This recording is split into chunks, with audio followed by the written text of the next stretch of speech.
Good afternoon, everybody.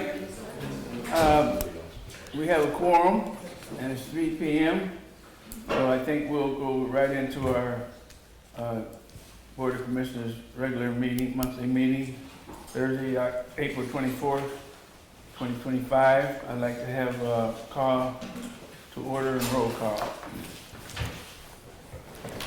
Chairman Henry, Here. Vice Chair Parks. You can wait over here, Siobhan. Commissioner McFarland.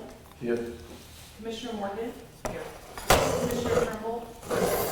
Commissioner Salem. Here. Okay, thank you. Approval of the agenda. Can I get a motion and a second? So moved. Second. It's probably moved in second. Roll call. Chairman Henry, Yes. Commissioner McFarland, Yes. Commissioner Morgan. Yes. Commissioner Turnbull. Yes. Commissioner Salem. Okay, we're gonna move right to the agenda today. Public comments on agenda items only. Hearing none. Approval for the minutes from March 5th, 2025.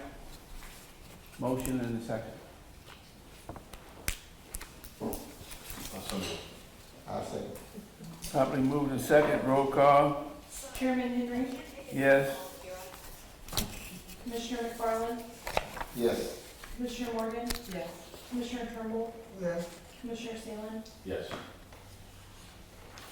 Okay. We have, next on the agenda today, we have a development presentation. Is that still Oh, on? no, that's not. Is that still on? No, I think that was, you might have the old thing. All right, I did not get my updated, It's just new business. So. Sorry all about right, that. no problem.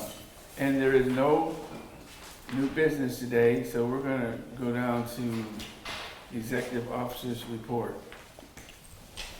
Okay. So to start with, we are recognizing our champion of the month. We have two for March and April. And so Katie DeFanis was selected as champion of the month. So Katie, thank you for everything you do. She's such a bright light and we're so blessed to have her. So I'm gonna ask her supervisors to come up and say a few words about her. Thank you. So Katie was under the impression today she was going to give a long presentation. So hopefully it's a surprise to her being champion of the month. Katie has been with us for the past 2 years, and it's been really great getting to know her and having her as a part of our department. She's been a great advocate not only for HACC and all their offers, but for participants. Being out there in the community, working directly with our participants and getting them everything they need to reach self-sufficiency. So whether that's through the SHIFT program, home ownership, small business, and any other self-sufficiency efforts. But also through our community partnerships that she continues to forge out there in the community. One of our latest that she's developed is our partnership with Illinois WorkNet. Illinois WorkNet now comes out here with their mobile workforce bus every other Thursday. It's only been once. Second Thursday of the month, where participants are able to do resume writing, job searches, and get job placement with RPC staff here on site at HACC through that mobile workforce in that center. So it's through innovations like these that Katie has continued to show throughout her time here, and it's just been nothing but great getting to have her on our team. I think Stephanie will attest to the same thing, so thank you, Katie, for all you do. Thank you, Katie. Would you like to say anything, Katie? Would you like to say anything, Katie? She has a whole presentation prepared. Oh, my palms were all sweaty and everything too. I'm just grateful. I'm grateful. It's been a wild 2 years. I've enjoyed my time here. I enjoy serving. I'm a person of faith, and so serving in this capacity just aligns perfectly with why I'm here, why God has me on this planet and in Champaign and serving the people that I do. I don't take it lightly, and I just truly enjoy being able to love on people wherever they're at, whether it's finding a job, if it's encouraging self-sufficiency, whatever that looks like. I'm just really grateful that I get to do it with this agency, with this team. It's been a huge blessing, and I just really appreciate it. So thank you. Thank you, Katie. You got it.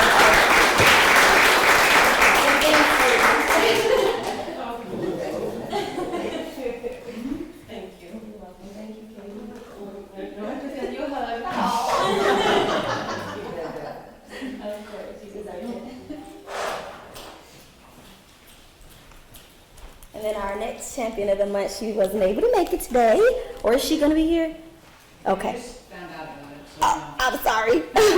So we'll have Robin come say some words about her. Nicole Hutchinson, she's our senior property manager. James, she did such a good job. So Nicole started out with us as a property manager. She now is the lead property manager. She's managing over at the Haven. She also takes care of all of our vouchers for all of our out-of-town properties. And she does Pinewood, and she is a great asset. We just had IDA audits today for 2 of our properties, her and I did, and which you have to come up with a lot of documentation and paperwork, and she did a great job. So I'm glad to have her on my team. Well, thank you, Robin.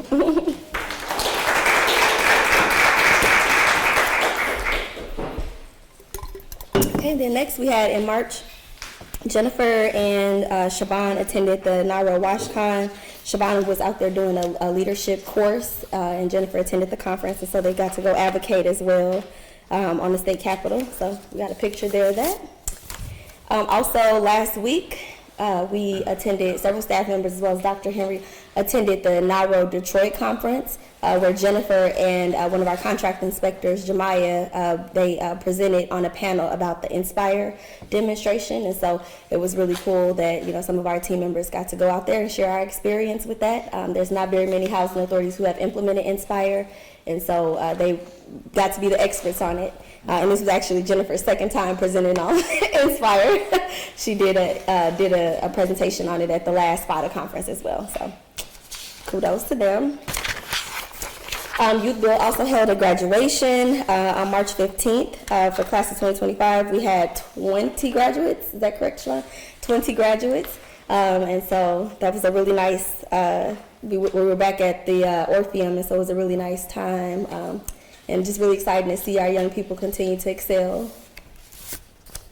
And we had a busy couple months, so we were looking back at these things like, man, it feels like just yesterday, but they were a while ago. But we had a prom dress pop-up shop, and that was really fun. I think we had so many dresses donated, and we were able to give out over 50 dresses to young ladies in the community, and even the staff who volunteered. I mean, it was just a good experience all around. We had so much fun helping the girls pick out dresses and jewelry and doing all that fun stuff. And so I wanted to send a shout out to Mario Tricoci. They were here doing makeup tutorials and hair tutorials for the girls.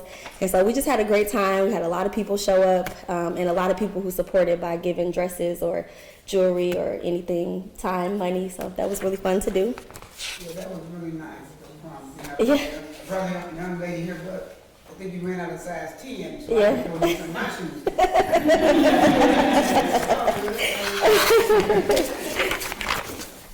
Also on March 19th, we took 2 of our alumni, Trayton Woods and Ashari Williams.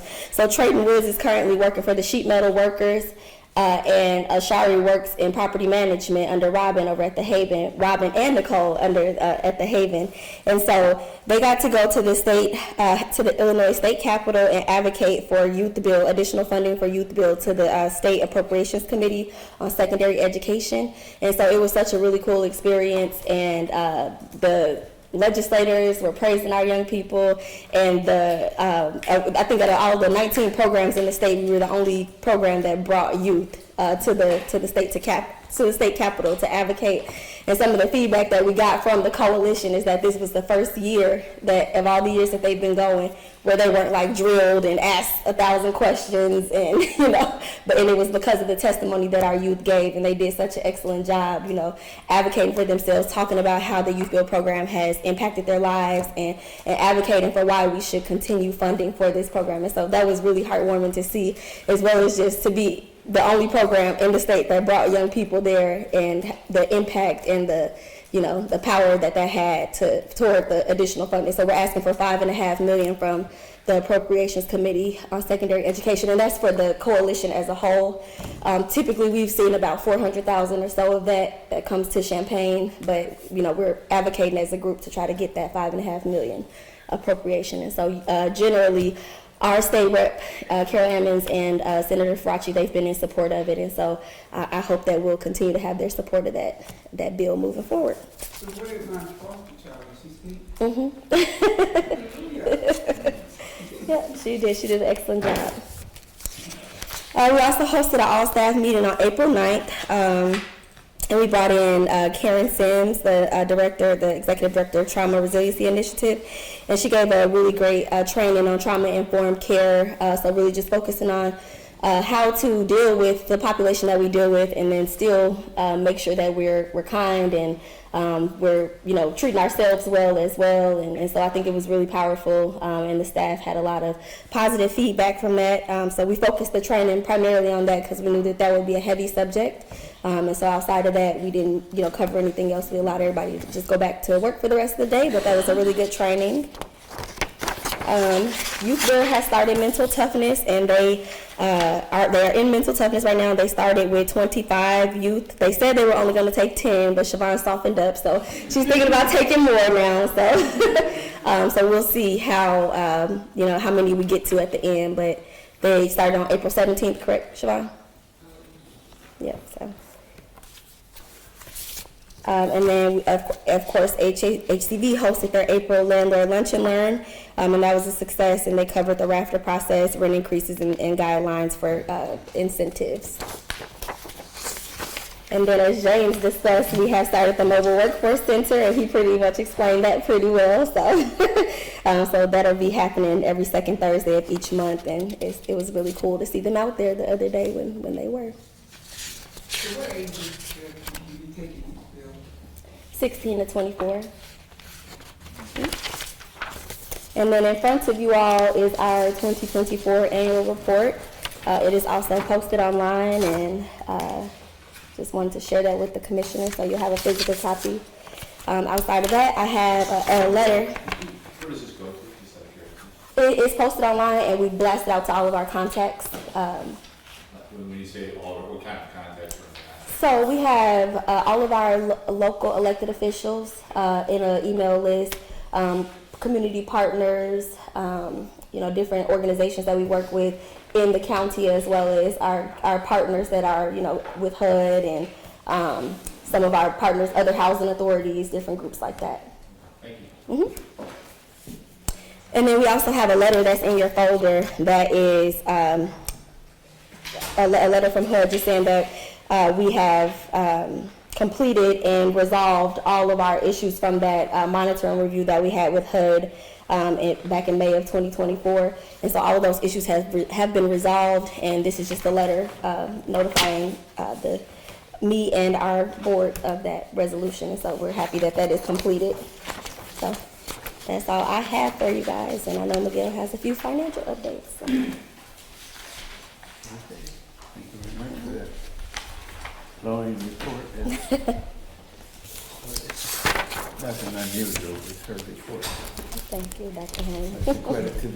It's a credit to the team and the staff and the philosophy that this housing agency kind of works under.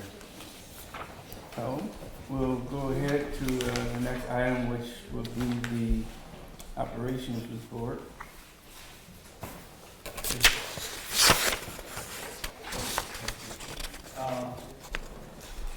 As usual, I'm gonna mention the disbursement we had for the month of March.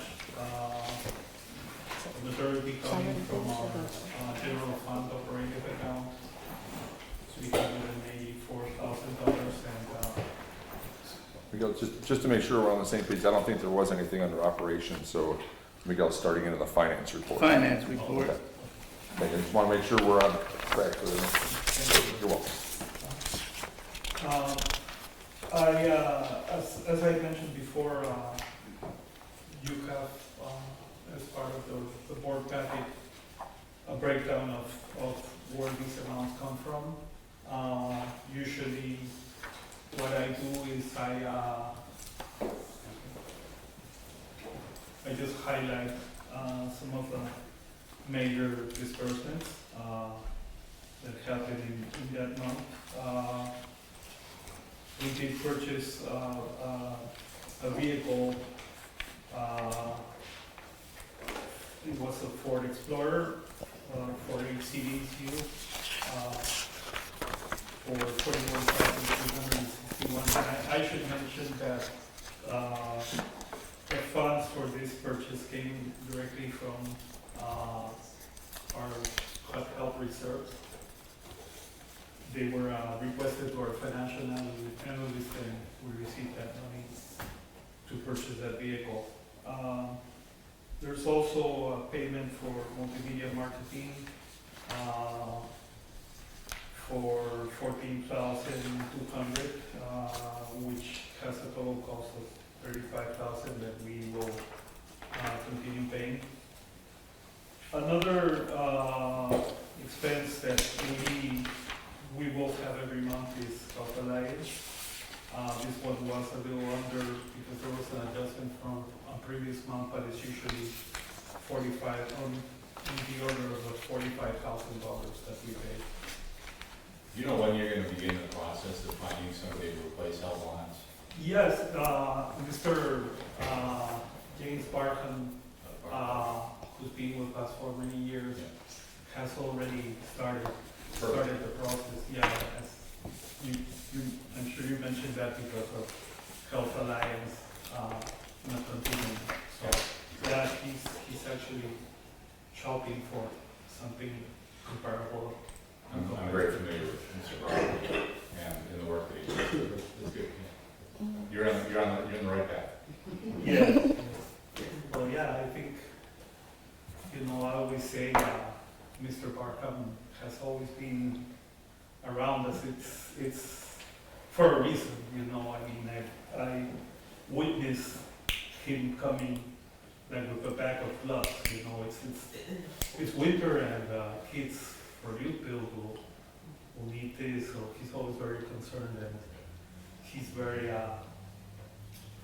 he's always very supportive to her. I know that. Just for the people on staff that may or may not know, Health Alliance is going out of business on January 1st. Carl is gonna stop their affiliation with Health Alliance, and they're already folding. And you should be aware of the fact that they're already transferring people from Health Alliance to Carl. And so it's going to be increasingly difficult in the next 6 months to even, process fees. So, I know many people who've already left Health Alliance, and Carl's gotten a new job in Carl, but Health Alliance is dissolving altogether. I know also we've been in contact with Mr. Barr. Yeah, we've been looking at, we've looked at a couple different plans, and we have a direction, and our goal is to be transitioned fully over to a new plan by the end of the summer, so. We don't want to wait till the end of the year because we know it's gonna be a little tight to get information. They're ahead of schedule in this transition. Yeah. They were anticipating, this Health Alliance was anticipating wasn't gonna happen until September, October, and they've already started transitioning many employees out. Yeah. So, I think it's gonna be, it's not gonna be fun. Yeah, absolutely. But it won't affect our benefits or things like that, Yeah. so we'll still have to, maybe slower. And the next item is the reopening budget. As of March of 2025, we were slightly under budget with revenue, about $764,000. thousand. And on the expense part, we're about 89,000 over. The next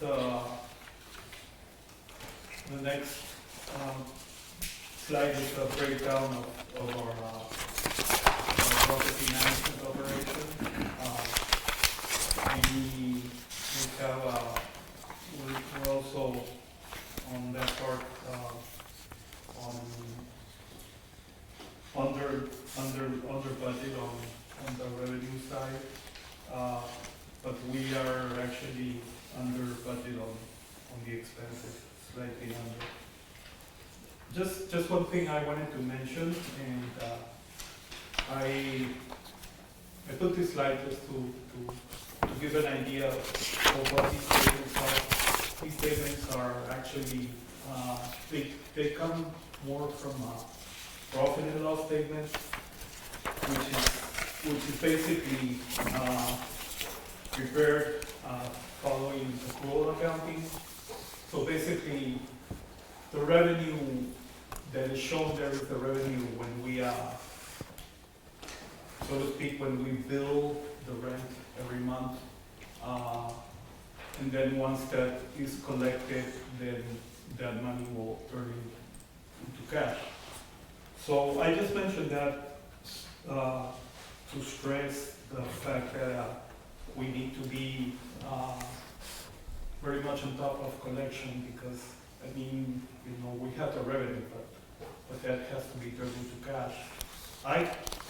Especially last year, I attended several conferences while I was doing the FADA program, and I heard many people talking about tenants account receivable, how much the moratorium messed up a lot of housing authorities, and I should add that aside from the cost of the uncollectibles, you have a rebalance in attorney fees, because you know, once you start evicting the people, that will go to attorney fees. And the impression I got, and this is just my personal opinion, is HUD acknowledges that, but okay, after they acknowledge there's a money. So, but I just wanted to know. Any questions? Thank you, Miguel. Okay. I'd like to entertain a motion to approve the financial reports, checklists, and cash disbursements. So moved. Second. Been properly moved. Second, roll call. Chairman Henry, Yes. Commissioner McFarland, Yes. Commissioner Morgan, Yes. Commissioner Turnbull, Yes. Commissioner Salem. Yes.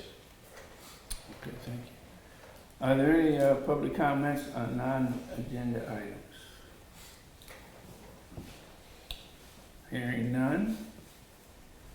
We're not going to go into closed session for anything? Nope. So, I would like to entertain a motion for adjournment. So moved. Probably moving second for adjournment, roll call. Chairman Henry, Yes. Commissioner McFarland, Yes. Commissioner Morgan, Commissioner Turnbull, Yes. Commissioner Salem. Yes. This meeting is adjourned at 3:24 p.m.